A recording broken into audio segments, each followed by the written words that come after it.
namuba ho hanyuma rero urareba ugasanga nanjye byashoboka ko yashakana n'umudivorce nanjye nkimara kumva iyo nkuru nanjye natangira kumufuhira kuko mama pasiteri ni umugore mwiza ni umugore ufite umutima mwiza iyo turebye uburyo yitwaye ubona ko afite ubuhamya bwiza kuba rero shitani yajya kumuhangika kumuhagika ikimamara Assia ni umudamu mwiza kuba yajya washakanye na Pastor Theogene niyo nshuti umukozi w'Imana mu itorero rya ADPR.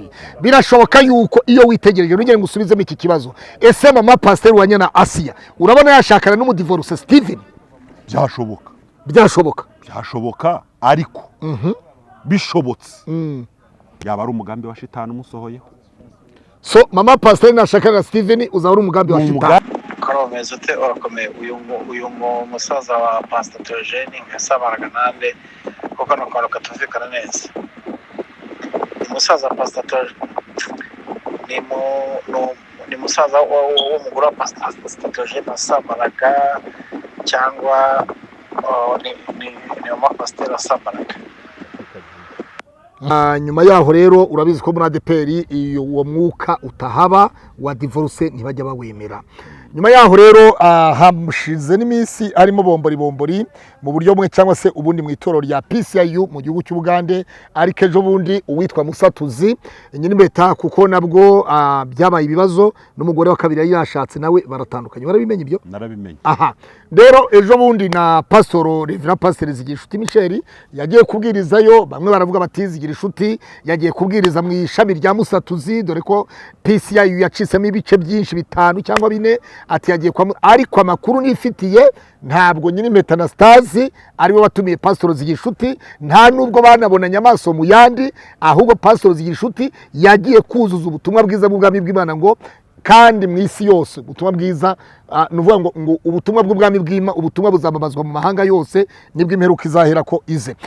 Ni ibindi bintu none se abagabo nyine babashoye nyine amara na amarari y'abagabo baba ari kuri Mutesi. Njyewe noneho Imana yampishuye reka nkubwire uko yambwiye. Yego Imana rero ntabwo turi twenyine, turi kumwe na Byishimo official.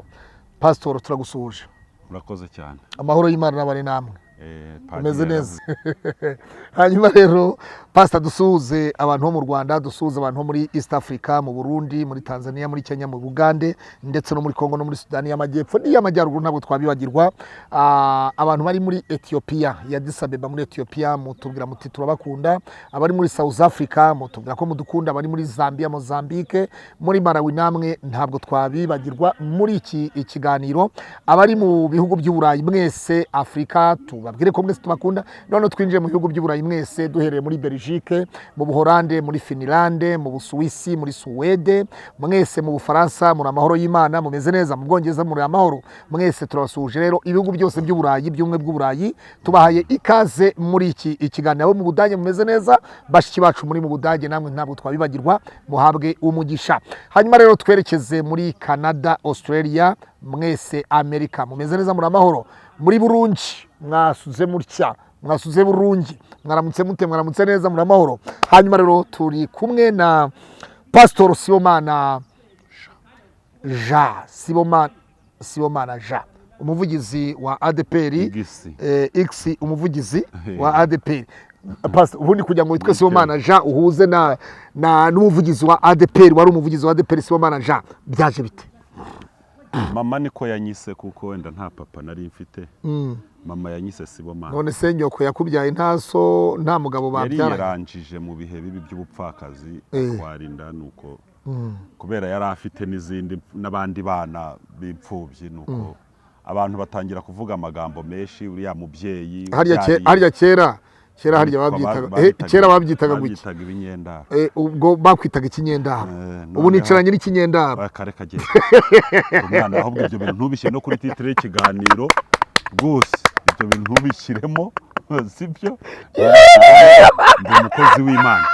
Nyine uri umukozi w'Imana, ariko mbere ntiwari umukozi w'Imana. Oya reka tubyihorere. Imana yamenye itarandema. Imana yakuremye itarakurema, yakumenye itarakurema, ishiriraho. Ayo ni amazina y'isi rero n'abantu. Ubwo rero aravuga ati ambyaye aravuga ati abantu sibo mana. Abantu sibo mana. Nanjye mfite mukuru wanjye nanjye witwa sibo mana. Sibo mana Jean Bosco. Mfite mukuru wanjye witwa gutyo. Hari ibihe sibo mana Jean. Uzi ko witeranwa ariko na wowe ni Jean gusa. Wowe ni sibo mana Yohana. Mukuru wanjye ni sibo mana Yohani Bosco. Yego ni Pastor Claude muri kumwe muri iki kiganiro rero na Pastor Sibomana Jean niwe twicaranye muri iki kiganiro. Hashize iminsi uyu mugabo tudaherukanye ariko kandi nifuje kumutumira ku Ikaze TV kugira ngo aze agire ibintu nka bibiri adusobanura cyangwa bitatu. Icyambere twinjiye mu kiganiro, icyambere turahera kuri abashumba bo mu itorero rya ADPR. Twabonye ukora ikiganiro uravuga uti abashumba bo mu itorero rya ADPR bavaho nk'intuze, ati uhura n'umushumba ugasanga akubwira ngo yayoboraga paruwasi ngo ni wabyaye amatorero ya naya ariko ugasanga aragiye ingurube. Undi mwahuru ugasanga aragiye ihene, undi mwahuru ugasanga acuruza ubugari mu isoko, acuruza umufuka w'ubugari mu isoko. Undi ati akakubwira ati nabaye umuyobozi mu rurembo urunuru rwa ADPR ariko ugasanga nta kigenda. Abandi ugasanga uti abavugizi ntibafite naho babarizwa. Kira kiganiro kuki wateguye kira kiganiro?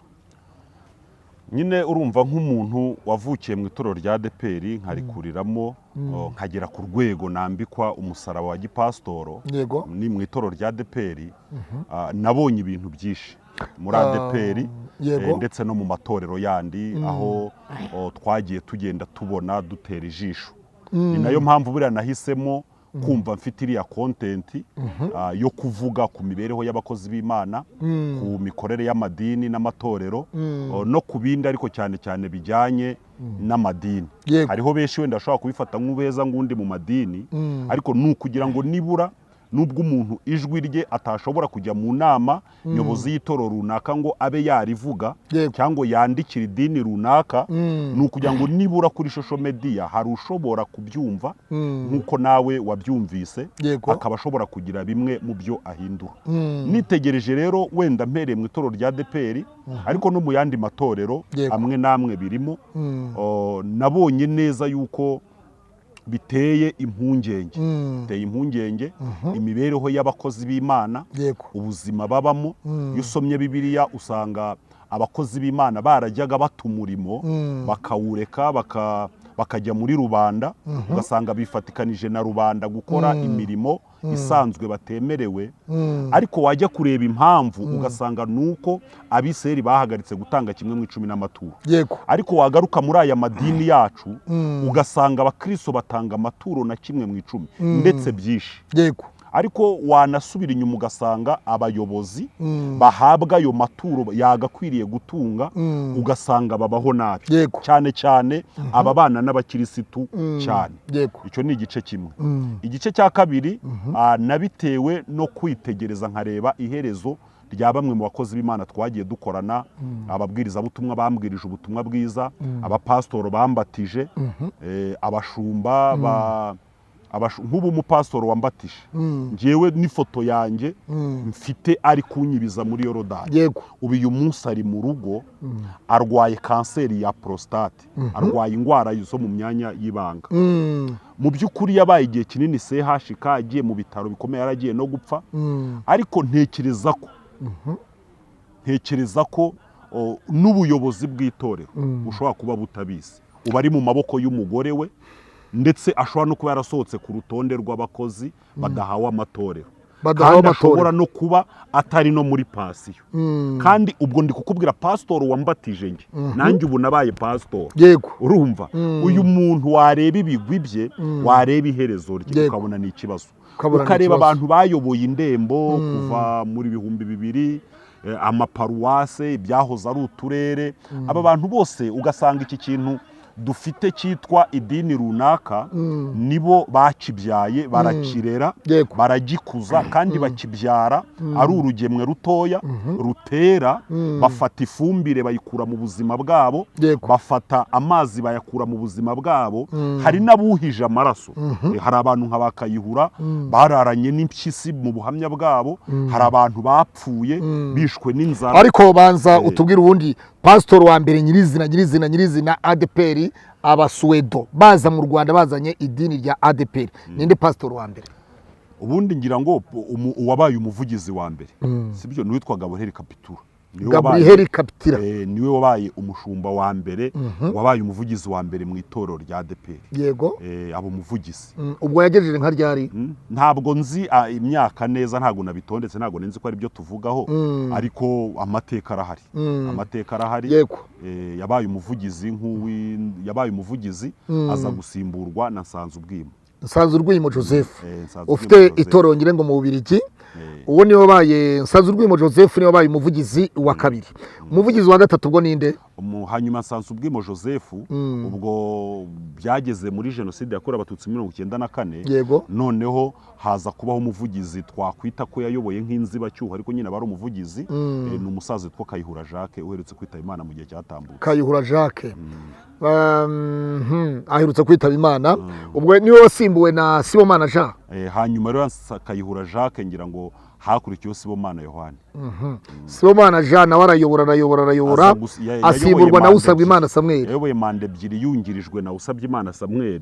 Noneho Samuel abari umusimbura ku buvugizi. Hanyuma ndabyibuka Samuel ayobora manda imwe y'imyaka 5, ya kabiri ntiyamuhiriye ngo ayirangize. Yego niho yaje kuvaho mu 2013. Hagaruka Sibomana nanone. Hagaruka Sibomana na Tom Rwagasana avuye mu rurembo rw'ibyuma. Yego hanyuma nyuma yasimbuwe Sibomana Jean yasimbuwe na Karuranga Ephraim. Noneho Sibomana Jean asimburwa na Karuranga Ephraim.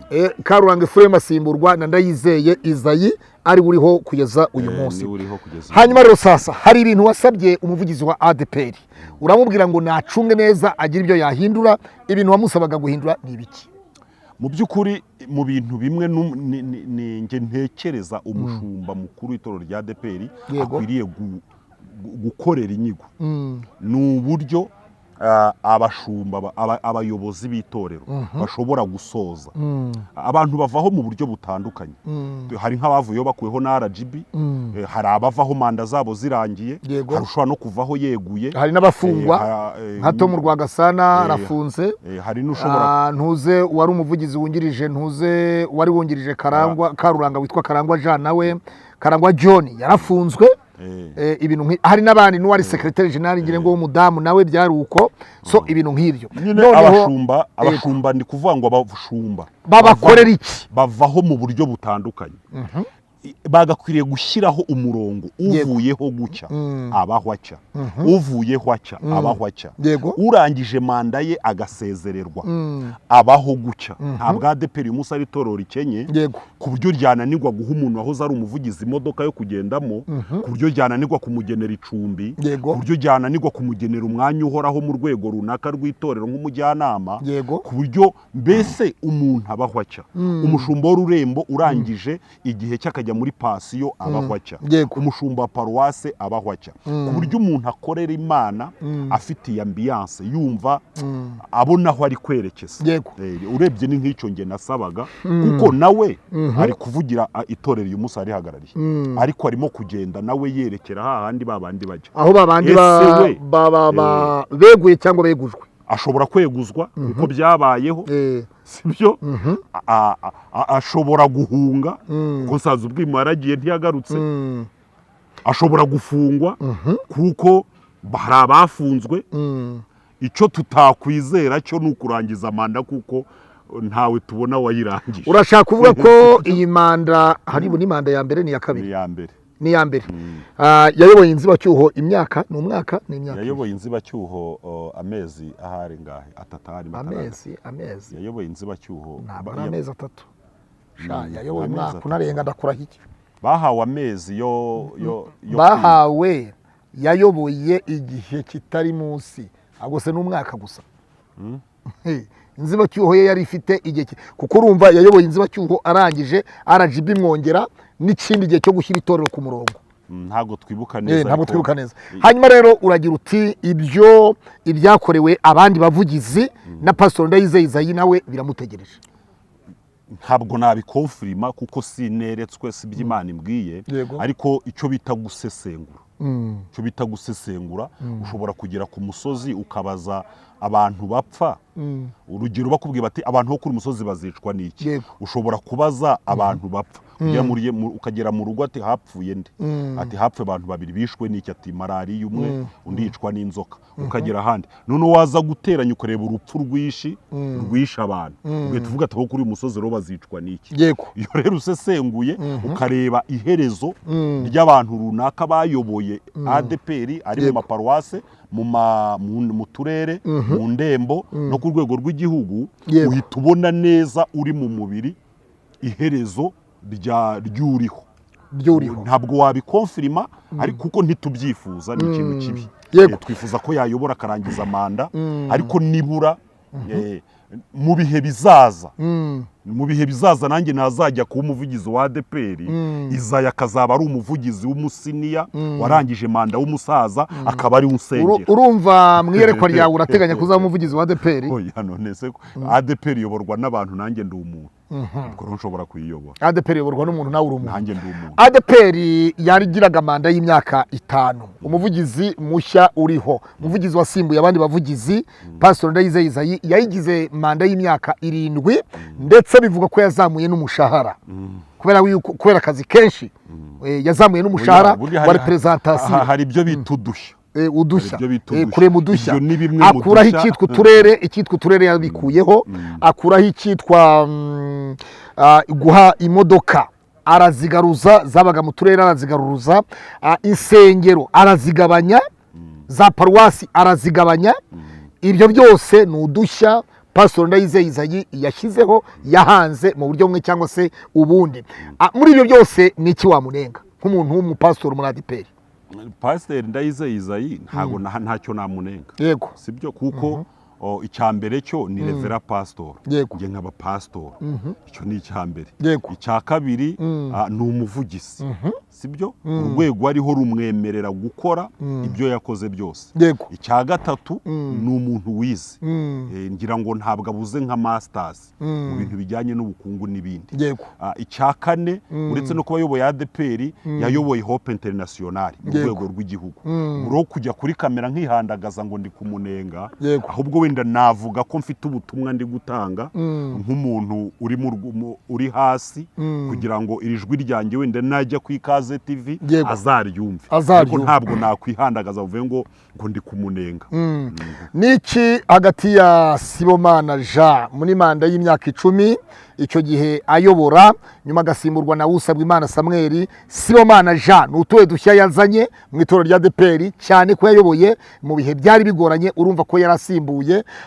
ayoboye mu gihe bigoranye ubumwe n'ubwiyunge bw'abanyarwanda gufatanyiza hamwe na leta na komisiyo y'ubumwe n'ubwiyunge ku rwego rw'igihugu abantu ibintu bitarajyamo neza ubwiyunge butari bumeze neza muri icyo gihe no mu itorero ibyo byose nabwo twabisiga niki Sibomana Jean niki wamwibukiraho mu gihe kira ngo Sibomana Jean ngewe na YESU Kristo y'Umwami n'Umukiza mu gihe yari umuvugizi ndagira nkubwire yuko igihe yayoboye cyambere cy'imyaka 10 yayoboye mu gihe igihugu kiri mu bihe bigoye ariko iyo urebye yari yungirijwe na Samuel ubona neza ko bagize ingamba nziza zo kumanura ubutumwa bwiza ku buryo bari bafite umuhigo ko buri komine yose yo mu Rwanda babyaramo paruwasi ibyo babigezeho ubusina komine buri kagari kose kari komine bagomba kubyaramo icyitwa paruwasi noneho bakamanura imidugudu bakayigeza mu cyitwaga amaseri ibyo nabyo babigezeho Sibomana muri manda ze 2 yari ashyize imbere ivuga butumwa ririmo no kubanisha abanyarwanda kandi ibyo bintu barabikoze kandi ngira ngo bahererekanyaga ubuyobozi neza urumva yarangije manda ize 2 avaho agiyeho hajyaho Samuel amwohereza kuyobora ururembo umuntu wari ukiri muto yabona ugifite imbaraga zo gukorera itorero kiriya gihe urebye kugeza mu 2012 birangira itorero rya ADPR ryari itorero ryiza ntekereza ko n'abakristo beza itorero rifite nabavutse muri kiriya gihe hanyuma uragira uti nabavutse muri kiriya gihe ese ubundi wakijijwe ryari nibagiwe ibyo nibyo nakabaye winjiye muri ADPR ryari nyirizina ku ngoma yande nyine ninjiye muri ADPR muri 97 icyo gihe nyine ku ngoma ya Sibomana Jean ubwo kayihura Kayihura yari yaravuyeho, bakayihura bari abashumba b'indembo. Nsanzurwimo yari yaravuyeho, ubwo yari hanze. Nsanzurwimo ubwo yayoboye nka ryari? Nsanzurwimo yayoboye munsi ya 94, inyuma ya 94, munsi ya 94, munsi ya jenoside. Nuvuga ngo ubwo ni muri za 90 93 kangaye gucyo muri leta ya kuva muri 80. Nuvuga ngo Nsanzurwimo yayoboye ku ngoma ya Habyarimana, ku ngoma Habyarimana, ku ngoma ya Habyarimana. Bivuze ngo ubwo ntiyabuze n'ibindi byivangavanzemo akinjiza mu itorero ibintu nk'ibyo ntawabimenya. Hanyuma rero tukagenda tubonye imiyoborere ya Pastor Rev Sibomana Jean. Tugere rero ku miyoborere ya Pastor Usabwimana Samuel, ari nawe wasigiye nanone wasimbuwe na Sibomana Jean, nanone yabahereje ofisi. Hari ijambo nigeze numva ngo yabahereje ofisi ariko imfunguzo aravuga ngo ntazo mbahaye. Bivuze ngo mu mwuka yarawutwaye. Oya buriya Usabwimana yari buriya hariho utuntu bita udushya. Noneho turebe ku ngoma ya Usabwimana Samuel. Hasaza ubwimo bavuga ko yari umunyamwuka. Noneho muri ADPR bamwita sogokuru w'abanyamwuka. Nsanzurwimo ku buryo banavuga ko kugira ngo waguhe n'ubupasteri ntabwo yashobora kuba yakwimika utavuga indimi. Hari ijambo rimwe nigeze numva ko ngo yigeze kubwira Habyarimana ngo ntazemere imishyikirano n'inkotanyi. Oya nge ndi mu buryo ayo magambo wigeze yumva? Nge ndi mu buryo bw'umwuka. Ibyo ni muri politiki. Ariko ndivuga mu buryo ariko urumva ko politiki yayibagamo. Yarayirimo ariko ndavuga mu buryo bw'umwuka. Niba yarawufite atanawufite simbizi. Niba ari uwo yihangagaho simbizi. Sinariho. Ariko amateka avuga ko bamwita sogokuru w'abanyamwuka. Uyu munsi yabasanzurwe maharwa yari bwagaruke mu Rwanda. Oya ntabwo yari yagaruka. Urabona yagaruka? Oya. Kubera icyo atagaruka ntabwo mbizi. Kubera icyo uravuze ngo kubera icyo atagaruka. Kubera ko icyo atagaruka nuko ariho. Kuva muri 94 kugeza uyu munsi ikibuga cy'indege Kanombe kirakora. Viza ziratangwa by'umwihariko umuntu utashye iwabo. Wenda uri mu Rwanda byagora Ububirigi kuguha viza ugeyo. Ariko ikibuga cy'indege kirakora, imipaka yose irafunguye, ntabwo yabura tike imucyura. Kuva 94 rero kugeza uyu munsi 2024. Ese Nsanzurwimo yagiye ahunze? Yagiye ahunze 94 kuri Abanyarwanda bahunze. Kuri Abanyarwanda bahunze. Akomereza iyo ngiyo. Abantu bamwe baribaza bati Nsanzurwimo utagaruka mu Rwanda ngo aze kureba u Rwanda rwa Kanyarwanda, u Rwanda rwa Gasabo, rw'Abanyarwanda. Ese yakoze jenoside yakorewe Abatutsi, hari icyo atinya. Kubera iki Nsanzurwimo, Pastor Nsanzurwimo atagaruka mu Rwanda ngo aze arebe u Rwanda rwiza aho rugeze, u Rwanda rutengamaye, u Rwanda rw'amata n'ubuki, rutemba amata n'ubuki. Ese n'abapasiteri bagenzi be muri ADPR bamubujije, byagenze bite? Oya ibyo bizwi n'abagabo batatu. Abo ni bande? Uwa mbere ni Imana imenya imitima y'abantu bose. Yego. Uwa kabiri ni Nsanzurwimo uzi impamvu imubuza kuza i Kigali. Yego. Uwa gatatu ni ubugenzacyaha bwo mu Rwanda butahishwa umuntu wese waba warakoze icyaha. Warakoze icyaha. Urakoze cyane. Hanyuma tugende rero sasa ku bwa Usabwimana Samuel rero noneho tugeze. We niki yaba yarahinduye mu itoro rya ADPR ku buryo abantu bashobora kuvuga bati iki kintu turakibuka, iki cyagiyeho ku bwa Usabwimana Samuel, ku bwa Usabwimana Samuel, ku bwa Usabwimana Samuel hakozwe iki? Samuel yarazwi nk'umupastoro w'umukirisitu. Yego. Icya kabiri, Pasitoro Usabwimana Samuel yarazwi nk'umuntu ukunda ibintu byera. Banamwitaga bwera bw'itorero. Ubwera bw'itorero. Uretse kuba wakoze icyaha cy'umutima, hakaba wasambanye, wenda wishe umuntu, wakoze cyaha cyangiza ishusho ya ADPR mu bantu. Icyo kintu nicyo Samuel atashoboraga kukwihanganiraho uri pastor. Ariko nta munyangire yagiraga, ibibindi by'agahimano ngira ngo ntabwo byari biswe. Ikindi yari umuntu wicisha bugufi. Samuel urebye n'ubuzima yabagamo naho yabaga hariya Kimisagara ashumbye ADPR, yabaga hariya, yabaga mu nzu isanzwe, akagenda mu modoka isanzwe, yari afite umushahara muto cyane uri mu bihumbi magana amafaranga asanzwe ari representa ari umuvugizi usabwa Imana Samuel mu bihumbi magana n'imodoka isanzwe iciriritse n'ubwo buzima yabagamo ndetse bahoraga banamusaba kuba mu buzima buhenze ariko akahora avuga yuko itorero ritaragera aho bifuza ko rigera. Ikindi azwiho nuko ibi bikorwa binini birimo nka Dove yo ku Gisozi niyo waguze buriya butaka asiga ategura uriya mushinga ndetse anasiga n'ubushobozi bwose bwo kubaka mpaka urangiye. Niko amateka avuga. Amateka nikavuga. Yasize n'ubushobozi asiga umushinga wa televiziyo na radio bya ADPR. Ibyo bintu byose ngira ngo usabwa Imana Samuel niwe wabitangije. Usabwa Imana Samuel niwe wabitangije. Tumushimire cyane, tumushimire.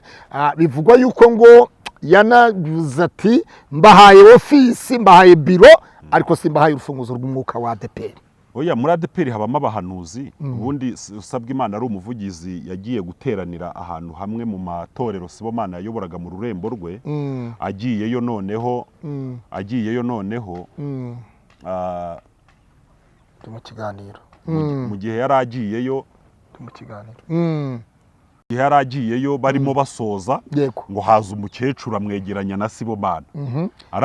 Samuel na Sibomana. Umva Sibomana yari umuyobozi w'ururembo rwa Byumba. Usabwa Imana ari umuvugizi yagiye gusura Sibomana.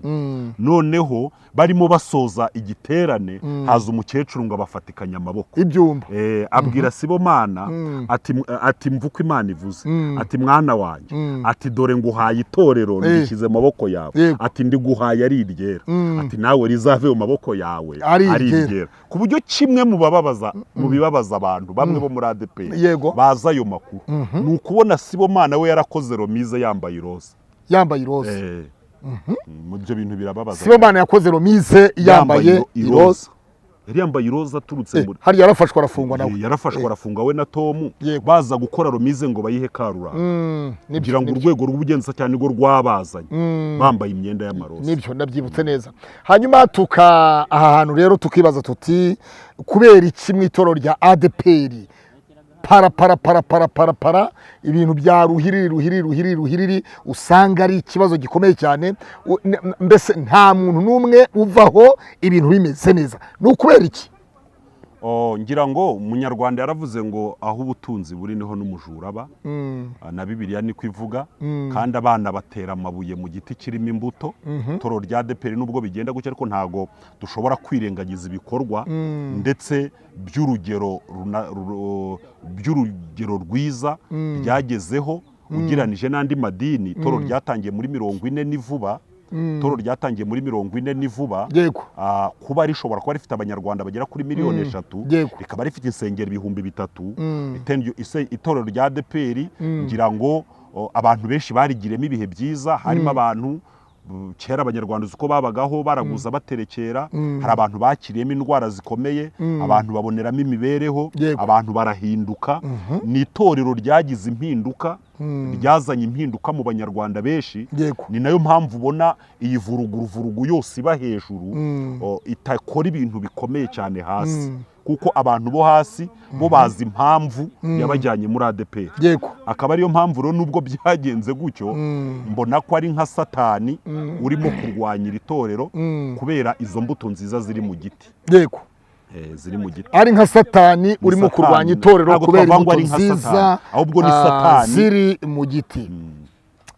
Mwakoze cyane. Aho twari turi kunuze kuri Sibomana ni usaba Imana. Noneho tugarutse manda ya ubwo tugarutse kuri ninde muntu ariko nanone tukiri kuri Sibomana to mu Rwagasana ntitwibagirwe ko ari bo bubatse Dove Hotel. Bashyize mu bikorwa ntabwo ari bo bayubatse. Oya nyine urumva ni itorero ibi ndabyemera. N'abakristo ariko kandi hari cyo to mu Rwagasana buriya manda ya kabiri Sibomana agarutse bivugwa ko Sibomana atigeze ayobora hayoboye Tom. Nayo mpamvu ubona ari nawe victime wanafunzwe ubugenzacyaha urukiko rukemeza ko Sibomana ari umwere. Tom agakurikiranwa ibintu byose bya ADPR kandi nyamara byagakwiriye gukurikirana hari umuvugizi ariko bigaragara ko ibyemezo byose byafashwe. bigaragara ko ibyemezo byose byafashwe. Yego.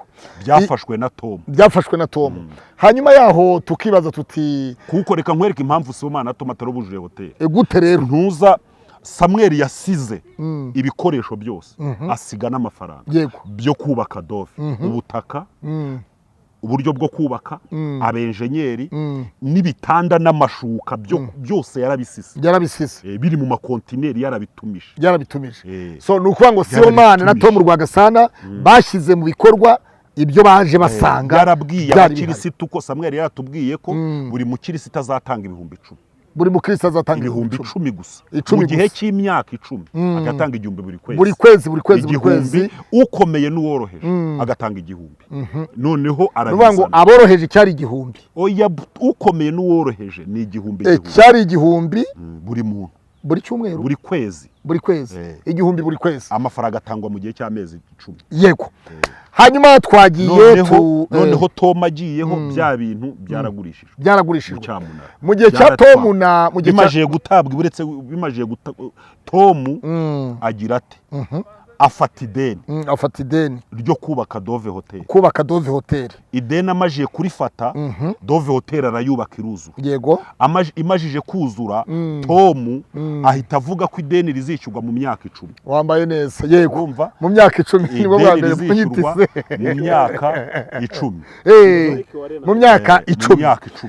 Tom Rwagasana na Sibomana avuga ko agiye kugishyura mu mwaka umwe. Yego. Abakristo muri ADPR ntatinya kuvuga ko ari beza, sibyo? Yego. Ntekereza ko nta rindi dini mu kubutaka bw'u Rwanda rishobora kwegeranya miliyari 3 mu gihe cy'amezi 6. Mu gihe cy'amezi 6. Abakristo muri ADPR bipenaho bumvira Tom arababwira ati akwe ngo tuzishyure miliyari 5 n'inyungu. Mu mbabarire mu mpa amafaranga tubiri cyuya tuyishyure mu mwaka umwe muzane 3 gusa. Abakristo mu mezi 6 bahise bamuha miliyari 3. Tom na Sibomana baze kubita iposhe ideni igumaho. Karuranga ajyaho buretse twaye kujya kwa Karuranga kubwa Pastor Sibomana Jean Rev Sibomana Jean na Tom Rwagasana. Aho niho hakozwemo kubaka Dove Hotel, radio, Life Radio ndetse n'izindi nsengero zagiye zubakwa muri icyo gihe turabizi neza binagaragara. Nyuma yaho ni nabwo hafunguwe itorero rya ADPR PCIU mu gihugu cy'u Bugande. Uyu munsi wa none umutungo wa ADPR y'u Rwanda, ishami ry'u Rwanda, bafunguye bohereje umutungo wa ADPR bohereje mu Bugande kugura ibibanza, gukora ibikorwa bimwe na bimwe, kugura ibyuma n'ibiki byose, batangiza itorero mu gihugu cy'u Bugande. Uyu munsi wa none uyu mutungo w'ibibanza n'amazu uzabazwa nde muri ADPR y'u Rwanda? Ngira ngo biro nyobozi iriho uyu munsi kubwa Karuranga Ephraim na Karangwa John. Karangwa John yayoboraga Karangwa John yari umuyobozi wa ADPR mu Bugande, ahita azanwa aba vice representa wa ADPR mu Rwanda, hasigara abandi basigaye i Bugande bayobora PCIU cyangwa ADPR cyangwa Pentecoste mu gihugu cy'u Bugande. Byumvikane ngo Ubugande ni itorero rya ADPR, ishami ni itorero rya ADPR mu Rwanda, kuko u Rwanda nirwo rwoherejeyo ADPR y'u Rwanda, niyo yohereje ubutunzi mu Bugande. Uyu munsi wa none itorero ryo mu Bugande barimo baranyura hano, bamwe bari gutya, bamwe n'abakarangwa John, abandi n'abanyiri impeta, abandi n'abarwanya muzira, abandi n'abakanaka, kandi hari ubutaka bwaguzwe n'amafaranga y'abanyarwanda hano mu Rwanda, ava mu Rwanda ayo mafaranga umutungo ujya kugura ubutaka mu Bugande bwo kugira ngo bubake insengero za PCIU cyangwa Pentecoste mu Bugande. Uyu munsi wa none Pastor Ndayizeye ntashaka kubikozwa, kandi abandi bose kubwa Sibomana Jean, kubwa Karuranga Ephraim, itoro rya ADPR cyangwa PCIU mu Bugande ryarakoraga. Uyu munsi wa none abariho ubuyobozi buriho uyu munsi wa none ntabwo bushaka kumva ikibazo cya PCIU mu Bugande, kandi abakristo b'i Bugande bakavuga bati ko twebwe turi aba ADPR, turi aba Pentecoste, turi abandi kugeza uyu munsi wa none bite. Ngira ngo ahangaha niho ngewe ndagaruka nkaba noneho ndagira inama Izaya umuvugizi uriho. Yego. Ubundi ibi bintu by'ivuga butumwa ibintu by'ivugabutumwa bitandukanye n'ubu bucuruzi busanzwe. Ivugabutumwa ni ibintu abantu bakora ubundi inyungu bakeneye ari uko abantu, kuko Bibiliya iravuga ngo nuguhindurira abantu kuba bigishwa ba Kristo. Uku rero guhindura abantu bakaba bigishwa ba Kristo, aha niho ruzingiye rimwe na rimwe mwe mubibona mukabona ko ari ikibazo. Kuba ADPR mu Rwanda yaragiye gufungura ishami Bugande, uyu munsi wenda ikaba itari cunga, ikaba itari yobora, nta kintu byaba bitwaye mu gihe ryo ryaba rikora. Nkaba rero ndagira ngo ngire inama ubuyobozi bwa ADPR uyu munsi bufite amahitamo abiri bugomba gukora. Amahitamo ya mbere nuko bagomeza gufata iyi PCIU nk'umwana wayo utarakura, bakomeza kurera, bakabubakira insengero, bakabaha ubushobozi, bigakorwa mbere nk'uko n'ubundi muri ADPR twatangaga amaturo yo kujya gufasha ururembo rw'Ibugande, bakariha abayobozi, bakarirera rigakura.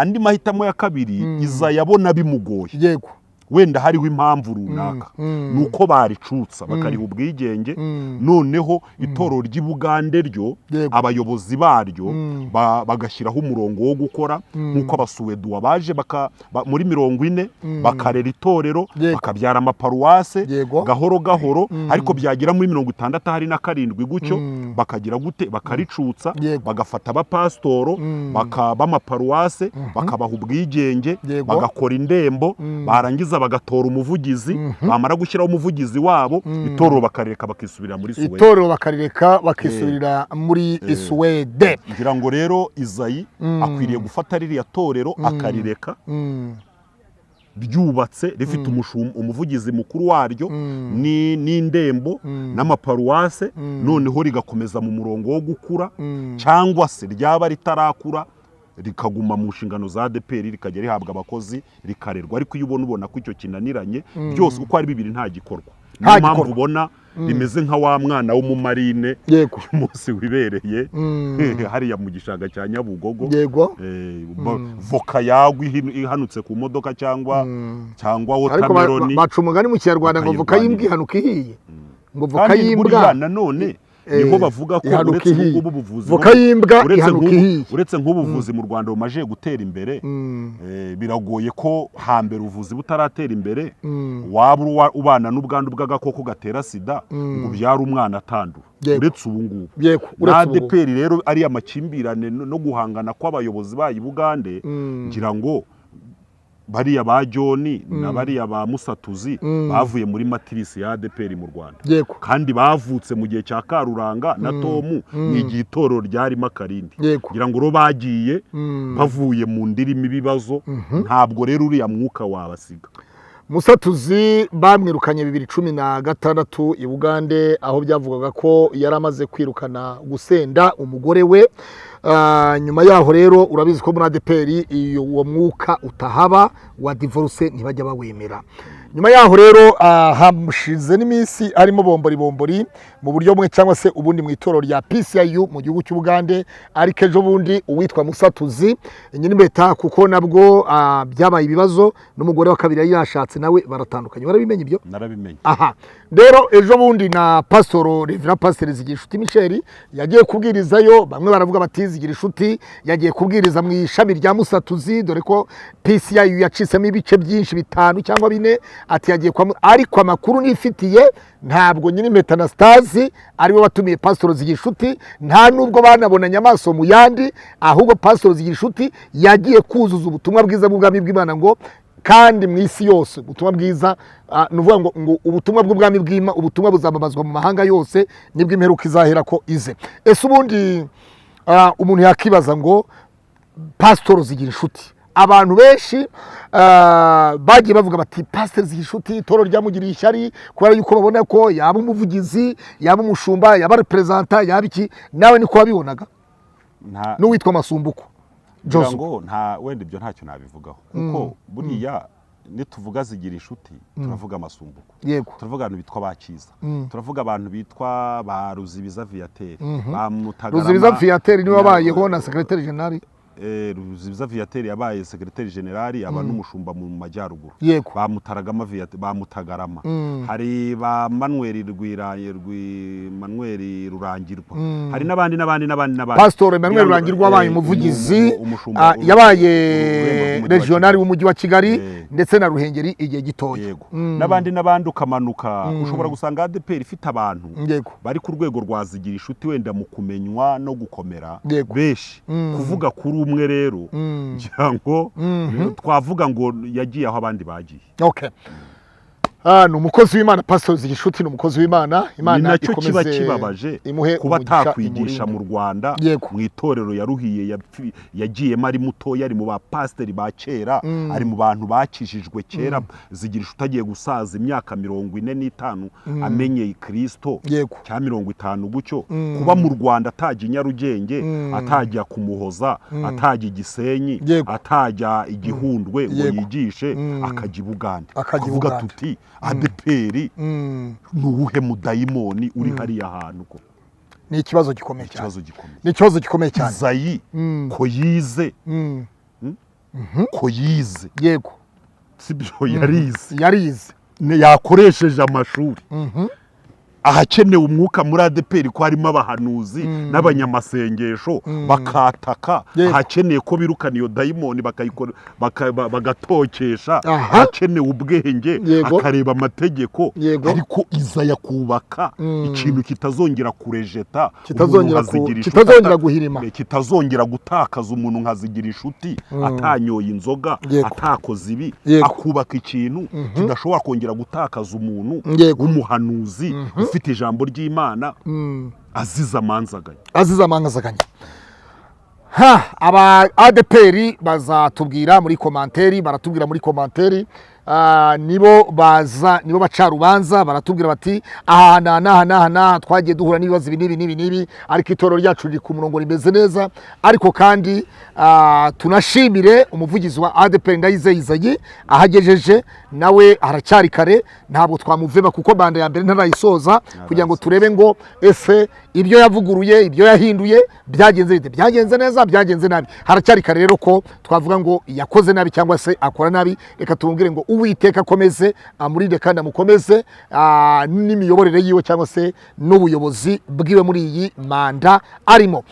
Pastor Sibomana Jean, ugize gutya ukoze ikiganiro kuri Byishimo official, uravuze uti Pastor Mutesi wabonye mwiyerekwa hari imbwa nyinshi zamwirukaga inyuma. Izo mbwa mwisi y'umuka tuzi yuko imbwa ari ubusambanyi. Imbwa wabonye zari imbwa zigaragara mu buryo bw'umubiri cyangwa n'imbwa mu buryo bw'umwuka bw'ubusambanyi? Ikiganiro se waracyumvise? Naracyumvise. Ikiganiro naracyumvise. Waravuze ngo Pastor Mutesi wabonye imbwa nyinshi zimwiruka inyuma ngo zigiye kumurya zamuriye. Wabonye afite ubuhehesi bw'ubusambanyi cyangwa? Reka manze nkubase gato. Yego. Ngiye nahanuriye abantu benshi kucyo uhisemo kumbaza ku buhanuzi bwa Pastor. Ariko urumva jewe ngomba kukubaza ikiganiro wako kuko wakoze ikiganiro cya Pastor Mutesi. Nta bundi buhanuzi bw'undi muntu wazanyemo muri ico kiganiro. Aha ndakubaza, nimbwa z'ubusambanyi mu mwuka cyangwa nimbwa zari kumurya zisanzwe ku gasozi? Okay, hariho ikintu kimwe utavuze. Nabonye abahigi. Wabonye abahigi bashoreye imbwa. Aha. Nge rero uburyo nabonye iryo yerekwa ziriya mbwa nabari abahigi. Muri abo bahigi Bishop Gerard yabarimo? Oya, ntago nta nirinze kuvuga umuntu. Mana wambabariye imvura mana yanjye ko ndi mu kibazo na pastor hano. Yego. Wabonye abahigi. Kandi abo bahigi nabonaga ari forume imeze nk'abantu nk'abadayimoni. Nkabona rero bashoreye imbwa. Izo mbwa nkabona ahantu Mutesi yihishe zishaka bazitumye ngo zimuvumbure. Noneho rero njyewe buriya buhanuzi bwa ziriya mbwa bwari busobanuye iki?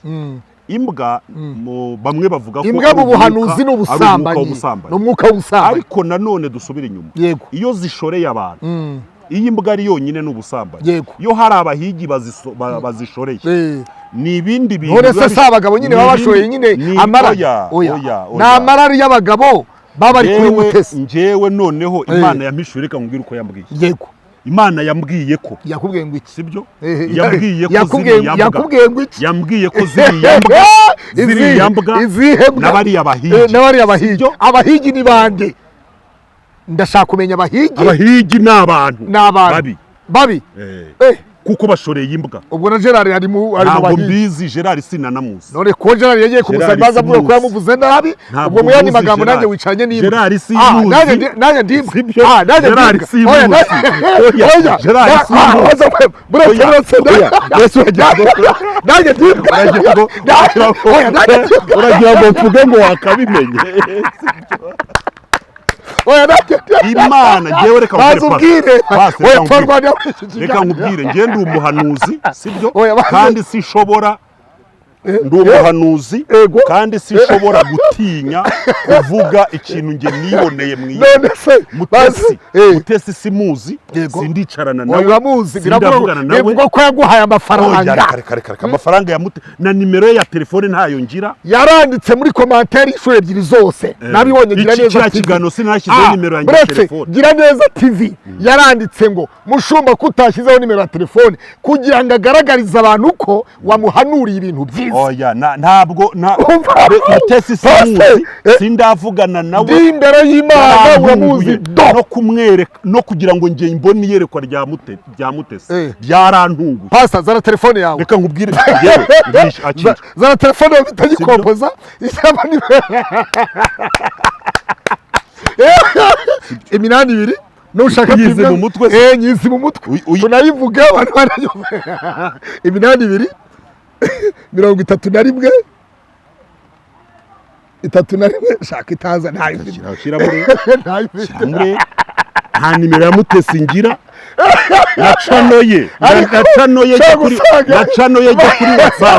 nacanoye jya kuri WhatsApp ntabwo iyi canoye sinyisacinga jya kuri canoye sinyisacinga noneho sasa imbwa zari zigiye kuburya hanyuma zishorewe n'abahigi nyuma yaho biza kugenda biterewe aba bahigi yego Imana yambwiye ko ari abantu babi yego bashoreye umwuka ugambiriye kumuvumbura ngo umukure mu byimba arimo yego mu byimba arimo noneho sasa numara kumukura mu byimba arimo yandagare atagaciro nka pastor wo muri ADP umwuka bashoreye pastor Mutesi yatandukanye n'umugabo wa mbere atandukana n'uwa kabiri bose barasezeye mu mategeko uwa gatatu witwa kari uwa gatatu yarapfuye ejo wundi bari bagiye gukora ubukwe ushyigikiye divorce cyangwa urwanya divorce.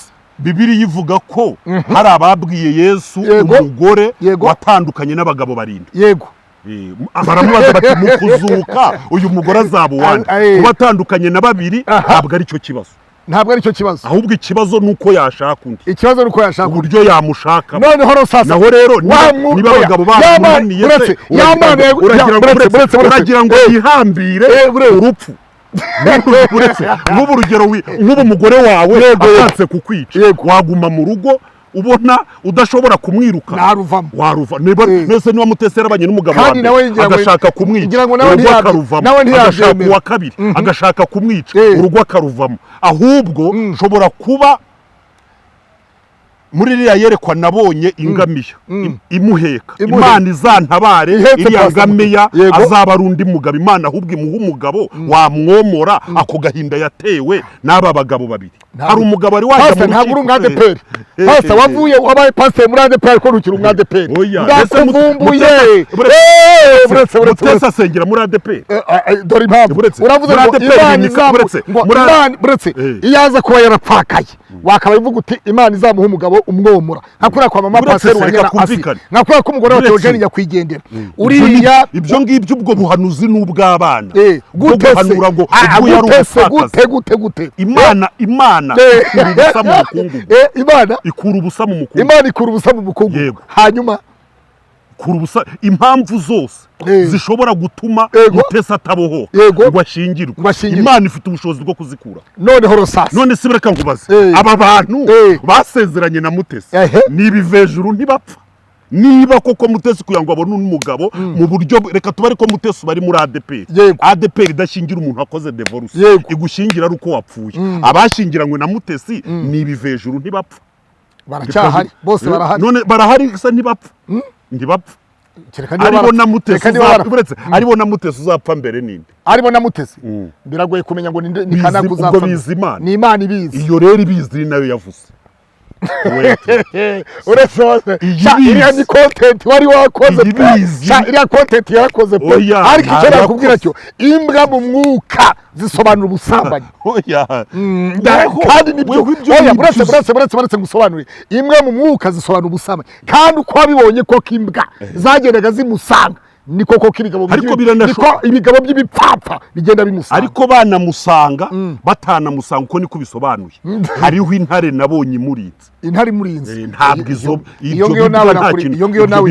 iyo nawe ugendana nayo ariko hari abitarinze ngo urugero se ntabwo sabe wamubonye ejo bundi mbese iyo ntare hari ubwo yari muriho yari kujya kwa ngwino ndebe hari abitarinze ngo urugero se ntabwo wabibonye kwa Berize cya gihindura ivuga inzu yahiye iyo ntare se ntiyari yagiye guhesa urugero n'abandi Berize se niwamubonye ejo bundi ku Isimbi TV umugore avuga ati yajyanye amaboko kwaje urumva iyarya Mutesi Imana irinze Mutesi sibyo yambwiye kuri maso yabwiye kuri noneho giye windinze se giye windinze ntabwo irakuntumaho ntabwo irakuntumaho umunsi yakuntumyeho kandi iyo ushaka hit iyo ushaka hit channel yanjye igenda neza nta kibazo mfite iyo ushaka hit nafite abantu nari bukoreho bari kwitendeka nafite abandi bantu nari bukoreho ntabwo nari bujye ku muntu ntagira nimero ye ntabwo nari bujye ku muntu ntandikira nawe ubundi hari ubonye se ariko afite indi nimero oya zishake zose muri telefone yanjye nta na code nge ngira muri telefone yanjye nta na password ngo bakatagura niba nari navugana na Pastor Mutesi sibo Imana ikinga ijuru ntazarijyamo niba twari twavugana iri kingure komera Mutesi sindavugana nawe sindamwandikira isura ye n'ifoto ye nayikuye kuri WhatsApp kuri internet kuri YouTube niho ubibona nayikuye kuri YouTube ndeba ifoto abanyikuraho yagusabye ko ushyiraho nimero za telefone kuki utazihizeho kunzishyiraho se gute ukunuze ku kiganiro urumva erega buriya urabona nta nimero washyizeho kandi urabona hari igihe ukora ikiganiro ntabwo nshaka kumenyekana ndashaka kwigumira mu bacu hari nshaka kwigumira mu bacu hari ururimi ntabwo uzi umuntu Elisa yabwiye ati nkwamamaze mu gihugu aramubwira atoye ntabwo nshaka hanyuma rero sasa abamuhigaga Bishop Gerard ari mu barwanyije Pastor Mutesi none yagiyeyo aramwakira Gerard yagiye ajyanye ururabo yajyanye ururabo kwa Mutesi Mutesi amugurira inkoni yari yamwiteguye yamuguriye inkoni yamuguriye n'ingofero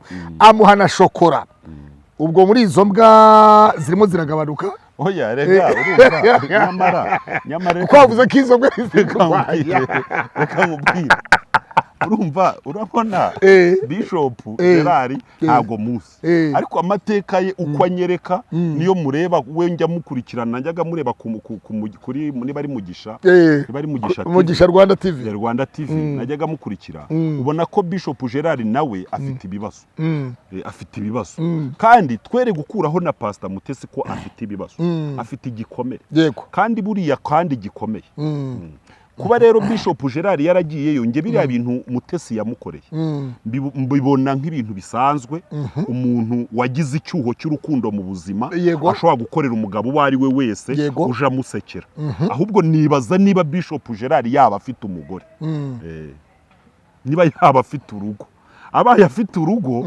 twamufata nk'umuntu w'isarigoma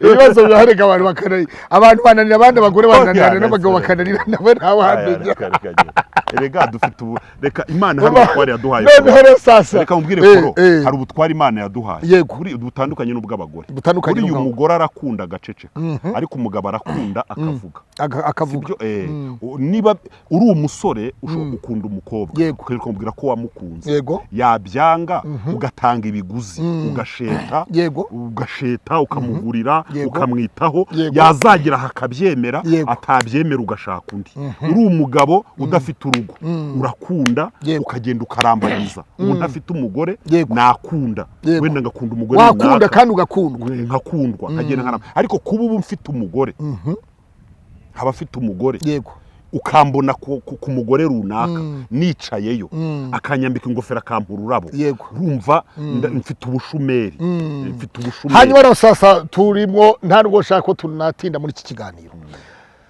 abarambagije Mutesi bose Imana yari yavuze kandi nawe wabonye ko hari umugabo uje kumuhoza amarira nawe ubwo uravuze ntabwo nabonye umugabo rwose w'imvangira yewe nabonye yicazwa ku ngamiya ingamiya ariko twabonye Morodekayi azenguruka umurwa urumva banterega ibintu babisesengura uko babashatse yego nabonye yicazwa ku ngamiya Imana imbwira ko igiye kumuha umuntu bazazamukana umusozi bakanyurana ahantu habi nkuko iriya ngamiya imunyujije ahantu habi uwo muntu rero ashobora no kuba umugore mugenzi we akamufasha mu buzima bw'umupfakazi akamuhumuriza akamusengera Mutesi ntabwo ari umupfakazi ni urugero cyangwa bw'uko kubaho nta mugabo bw'ubudivorce akajya amuha no ku mafaranga n'urugero yagwara akamugwaza akanamutembereza n'abandi ishobora no kumuha n'umugabo biciye mu nzira z'ubwere bw'Imana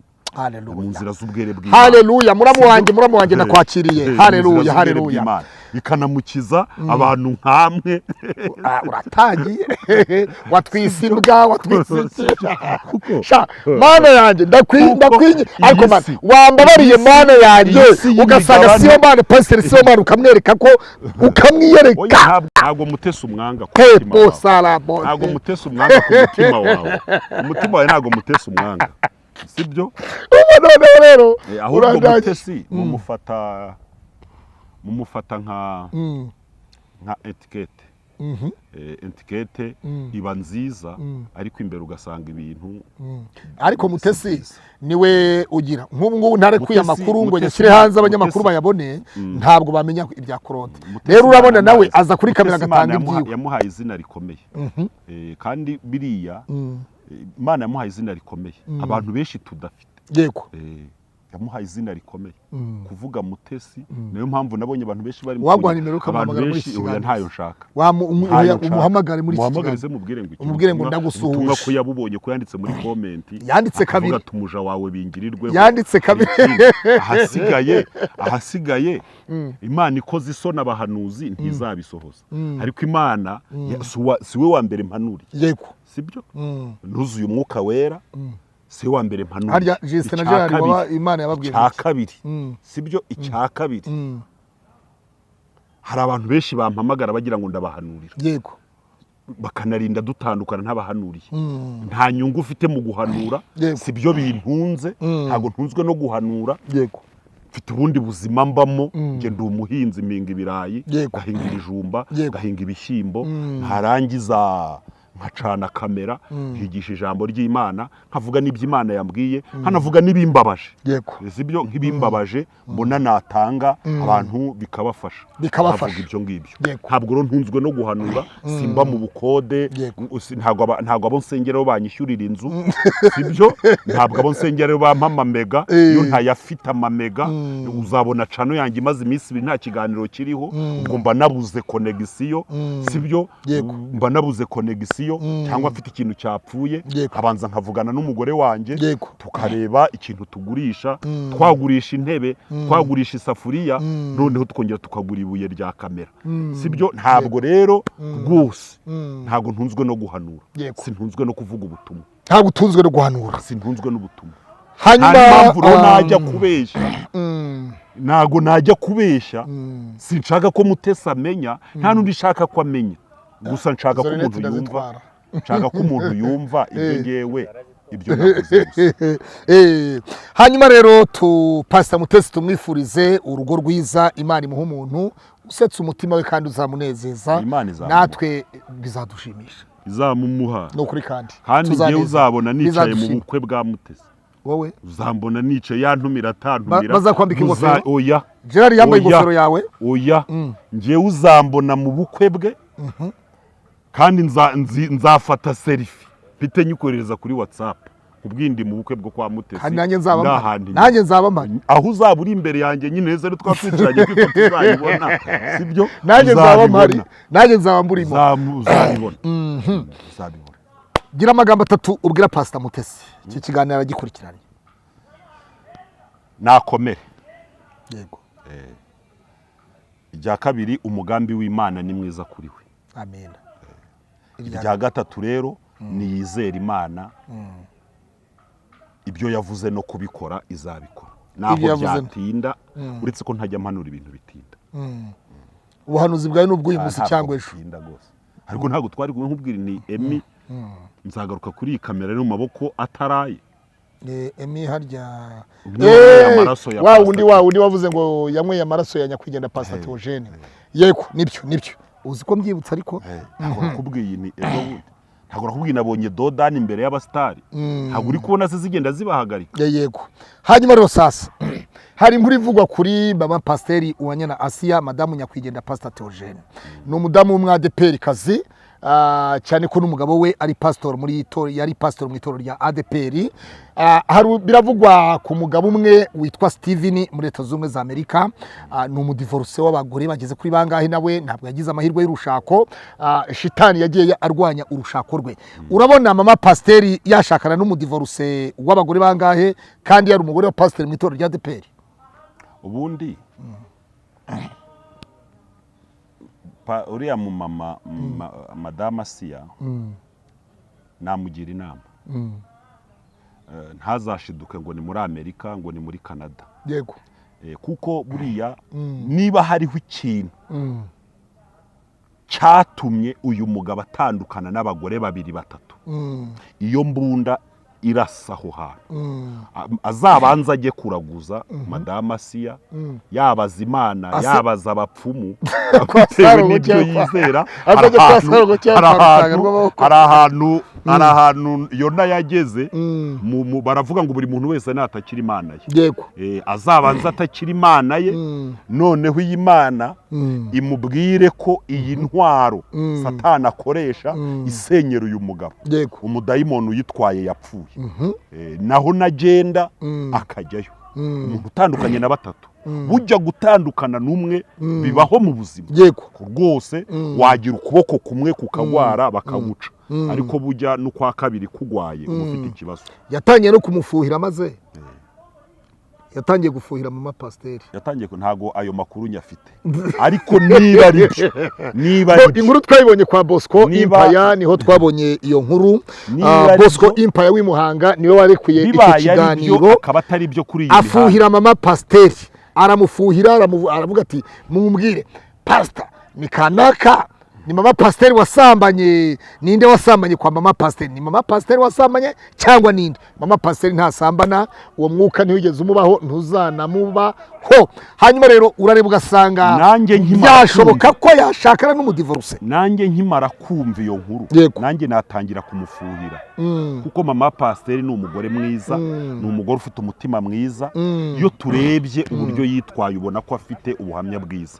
Kuba rero shitani yajya kumuhangika, kumuhangika ikimamara. Assia ni umudamu mwiza, kuba yajya washakanye na Pastor Theogene niyo nshuti, umukozi w'Imana mu itorero rya ADPR. Birashoboka yuko iyo witegereje urugero ngusubizemo iki kibazo, ese mama Pasiteri Uwanyana Assia urabona yashakana n'umudivorce Steven?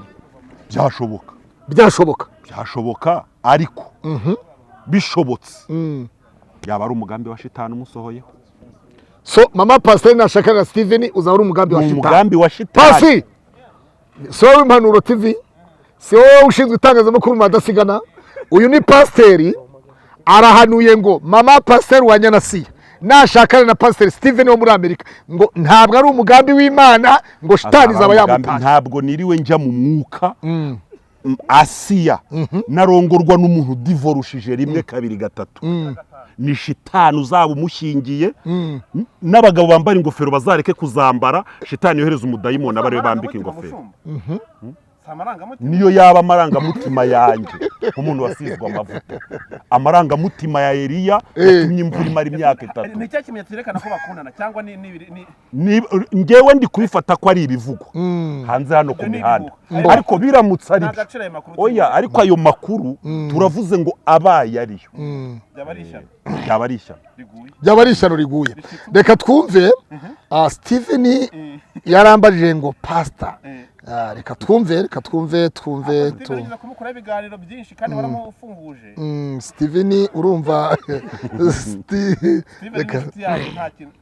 None se Steven ko ari umupapa mwiza akaba ari umuntu wasi nyine banza wumve ariko uba mwiza uri pasitoro umugore wa mbere akakunanira umugore wa kabiri uwa gatatu buretse twumve buretse pasi iburetse Bibiliya iravuga ngo Uramutse ute urakomeye uyu musaza wa Pastor Theogene nkasabaraga nande kuko nakora tuvikana neza umusaza Pastor ni musaza w'umugore wa Pastor Theogene asabaraga cyangwa ni umupasiteri asabaraga wabyumvise ibyatangiye ibi bivuze iki rero sasa byavugwaga ko Steven ari mu rukundo na mama pasiteri wa Assia none hari ikiganiro nakoze cy'umudamu witwa Claire waryamanye wasambanye na musaza wa mama pasiteri hanyuma Steven ikiganiro cyumviseho nabi yifuza kumenya ese ni mama pasiteri cyangwa ninde wabyumvise urumva ko yatangiye kumufuhira no gukurikirana akantu ku kandi bivuze iki rero sasa uravuze uti nibashakana ni shitani izabikoze si Imana izabikoze reka nkubwire icambere ugomba kumenya yego kuburi pastor ufite iyo garade ugatandukana n'umugore wa mbere ugatandukana n'uwa kabiri bose bakubereye babise ugatandukana n'uwa gatatu bakubereye babise reka birashoka hari abagore baba bashaka kubaho mu buzima butandukanye ugasanga bashatse kwigira ba debande ugasanga bashatse kwiyoza akarenge badashaka gukora badashaka kwita ku mugabo nta cyubahiro bataganduka batajya gute uwa mbere uwa kabiri uwa gatatu bose ugasanga ni mu buzima